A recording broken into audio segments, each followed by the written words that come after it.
Hello and welcome everyone. This is Blackadder at Blackadder's Place, and welcome you to today's stream.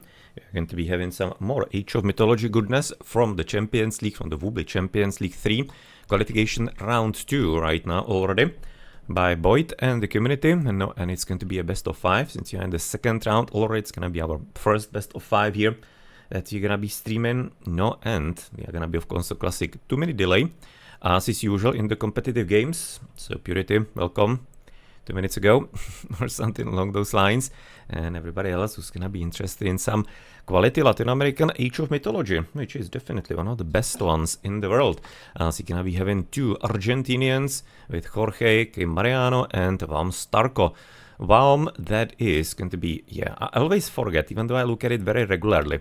Warriors Age of Mythology, just like for some reason just doesn't stick in my head, I don't know, just like old, I guess. And nonetheless, yeah, going to be there for having some really good games you're expecting, as the maps are going to be Watering Hole, as you can see, the Premiere, then Tropical Mirage, Gold Rush, Sheltered Pass, and Oasis are gonna be the next games. Following up, yes, kind of combination. So you're gonna be starting apparently with Set and the Zeus, no, with Starko, it's somewhat making sense as far as I remember, but nonetheless, gonna be kind of curious maybe what kind of depth will be actually Mariano able to go to, because he does have quite a bit of depth in the gods as far as I remember, as he's gonna be immediately getting the knowledge of the middle of the map. You can say now some decentish hunt, but obviously Watering Hole. No, as I said, he's gonna be quite a bit happy about those guys especially. So I guess he's gonna be thrilled about discovering those quite a bit immediately. No, and so far, not entirely actually having the line of sight of the TCs. On the other hand, that could also mean only one thing, that the town center is gonna be about here. Because if you see where they aren't, no, well, you can see, of course, where they potentially could be at this point. So all the way here to the south, in Jorge's base, we are going to be having the gold mine a bit forward here, possibly, but not entirely that terrible. You can see fairly decently protected tower, easy wall here, but not entirely certain how far away the water is gonna be extending, so there are gonna be quite a few questions about right now the extent to which right now his base is gonna be actually safe all around. For the other side of the map, that will be there for Starko with the Zeus, and I mean, like, we have already, for example, seen Hoplites Rush in the Voobly League in the third season in one of the previous matches, so I wouldn't necessarily discount it completely. Of course, well played, getting rid of the priest and therefore preventing any kind of conversion. It's a very important play, by the way, because if you play against the set on a map like that with a huge amount of hunt, you really want to do that. You want to be abusing the monk, priest rather, as soon as possible, so that he doesn't get any kind of easy hand. It's not as much about potential risks from the animals, which also counts, but also so that he doesn't get any kind of good economy right next to his base, because obviously he can then send them home and eat them there, right? So yeah, that's also the second part where it is very important. And since he's not gonna be having a second temple, then you obviously, second priest, because he doesn't have a temple yet, then, well, all you need to do is kill that one. So second easy currently for Starko here to the top is going to be currently, so far not entirely letting us know that much on important info, but there's going to be some gold mine around it. Didn't want to be walking too far away, and he does have, of course, at least the second hunting spot and hunting group all the way in the front, which needs to be the case. You can see there's the TC as we expected. No, not like it's any kind of great expectations, obviously quite a bit obvious what's going to happen and how. No, and it's gonna be most probably front TC. Wouldn't be necessarily expecting there's going to be some need for a back one, especially if he's gonna be having ceasefire, but he can be wanting to keep it against unseas. Well, it's a bit of a risk against the set. Kinda depends how quick he's gonna be advancing, but since we do know he's not gonna be having anything converted because of the dead priest, thinking of going for the front TC is fine for Starko if he wants to. I don't think it's really that much of a problem. Obviously, will be also front TC here immediately for him. No problem whatsoever with that, and well, in the end, very good base actually. Can say it now, the whole food here, or food. No, food is gonna be nice, but rather actually the water. It's gonna right now meaning can just gonna once put some double, maybe triple wall just to be making sure, and he's gonna be having quite a decent trade from all the way top side. But like here, I guess. to the main TC, or even possibly actually that one. If he's gonna be having the walls in place here, then they should be walking somewhat reasonably. The Camos, I'm expecting. Advance is somewhat okay. Maybe slightly slower for the set, but it's okay. You can say now good charioteers. Would have been maybe actually advancing slightly faster if probably he had some kind of extra animals to block the second TC. But currently he doesn't entirely have that much of a need or want even for that too much. So it's gonna be resulting into not much of a complicated gameplay I'm expecting. Okay, so Catastropos having a look. Okay, so far protecting the base, gonna be having not entirely too much of a difficult walling if he really wants to and needs to. Otherwise the gold mine seems to be safer. One storehouse for both wood and gold, also somewhat helpful. You obviously already built the second, but nonetheless it's gonna be kinda nice for his overall early efficiency. So Ptach ready. Not gonna be having that much of a vision, so not gonna be going for any kind of shifting sense nonsenses on the enemy front TCs, which is also something that we have already seen in some of the games in this season. No, and easy of course to come up, and very good food here. He probably doesn't even need to be going for a granary next to it, because they are about like here, so they can walk about like there maybe. Yeah, that's gonna be like the extent I'm thinking of the herd, where they can move, so that's fairly close to the TC to be honest. On the other hand, he's an Aegis, so it's probably gonna drop a granary here anyway. But just kinda like saying that he maybe doesn't have to, and right now you're gonna be having some confirmation how far they can go.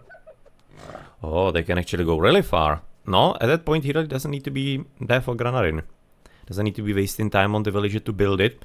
So that's pretty good news. And the second TC obviously, and very fortunate hunt next to it. It will be really helping Starko to keep the economy going pretty well. That's gonna be gold about here most probably. And the second looks like about there. And it's gonna be a simple game it looks like, but well, for whom it's gonna be definitely simple is gonna be Jorge. As well, that gold mine is definitely a win in the lottery. Same as right now, this third TC is also not looking too shabby. Ah, yeah. I was kinda looking if he's gonna be trying to get the animal or not. But apparently not yet. But yeah, seems to be at this point somewhat of a safer situation. And I'm really surprised that Starko still didn't risk the front TC here. I'm really thinking that he very easily could have. But well, didn't, and therefore he's gonna be at this point going for some kind of early aggro. Should be rather checking the TC out. Since he didn't take it, it's gonna be better to make sure that El Curioso is not having any kind of curious ideas about it. After all, Jorge is gonna be definitely one of the favorites. One of the favorites of the whole tournament is probably a strong word, but he is currently high on the ladder. He's a good player, so he's gonna be having very good chances. Should be making it, according to expectations, I guess, to the Champions League, I'll be thinking. But yeah, well, honestly, you never know what's going to happen. We've already had a few surprises, even in the first round of the qualification. So let's not kind of like assume too many things at once. So going forward currently, I mean, it's no army yet, so he's not going to be entirely having that much of a bad place and spot here. And I'm slightly surprised that he didn't entirely prepare a new priest, because I would be expecting him still wanting to be converting the animals. I mean, like, doesn't entirely have that much of a gold right now for the new priest, but I think it need to be still worthwhile to do. Quite nice cut, by the way. Gonna be meaning... No, gonna be meaning really good base for Jorge. Like, seriously good. By the way, this is in water range, obviously. This one is... as well. Fairly certain. It's gonna be close, but I'm thinking it is. In water range possibly too, as that one is going to be for sure. And all the way to the bottom, this one is gonna be... Well, they actually kinda close the right side, but I'm thinking that both will be at that point already in. Yeah, Joey Betts, we're kinda talking about it as well, yeah. Would have been kinda possibly a nice option. What to try, you have already seen that a few times in the season of Voobly Champions League, so maybe sometime later. And next on Plovigno, then we're gonna be having not entirely anything else, and yep, just gonna be, as far as I say, it's gonna be just basically because he got bolted priest at the very start, so therefore he couldn't entirely collect as much hunt as you would have really loved. Okay then. Bit of a problem is, or bit of a problem, kind of shame, let's say, for the TC is that it's not gonna be really covering any kind of gold too greatly. Can see right now Starko is gonna have to work for that one. So all the way on the left side, kind of already working towards it slightly, But of course this one, easy wall in there, all the way to the map's edge. It's gonna be quite a bit safe and sound. Still should be one to the right side there. No, should be, will be. At this point we are gonna be certain about that. But this gold mine is really great for Jorge. Well protected by the forests. He can therefore drop a migdol about here and everything is gonna be safe. Some military buildings or short wall from the back. He really just kinda does a good map. With even the back gold mine all there and everything. Working on that. Should be probably like a double, triple wall.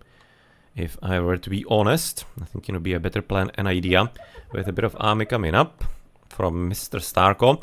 And no, kind of interesting to be having the Hoplite test in there as well.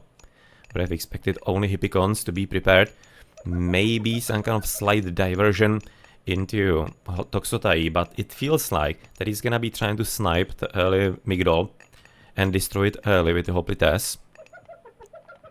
No, it's a very ambitious wall. But yeah, well, if you're not ambitious, you're not gonna be reaching great things, I guess. So, and definitely for Stark it would be great if he managed to reach the third round, the last one of the qualification. So let's wish him all the good luck here. And again, Migdol, really? I mean, like, we know that there is a bit of an army, but still with so many villages, empowerment, thinking it really should have been about here, the Migdol, being a bit more active. I mean, like, it's a best of 5, and that theoretically should be favoring Jorge, because he can therefore then afford to maybe, like, risk a bit, one game or two possibly. Can say now a few more Villagers, sure.